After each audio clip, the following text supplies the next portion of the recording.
bishaan daakuu shari'aa teenyaatu itti ajaja. Wantoota qaama fi ittiin jabeeffatan keessaa takka daakii bishaaniiti.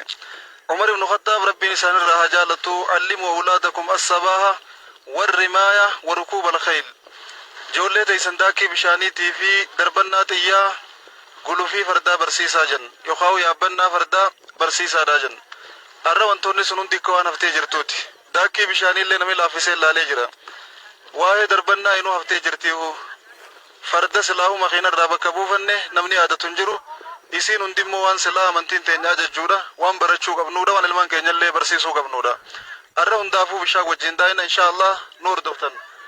Wantoonni khaleessa saabota ergamaa keenyaa bira beekamtuu turte har'a wallaalamuun qabdu waan jiruuf ijoollee daakii barsiisaa jirra. Seena akkana laal haraya bataa gubba jirra. Ijoolleen teenya bishaan daakuu baruun akka rabbiin beekani saabonni khaleessa bishaan keessa deemanii qabsaawaa turan.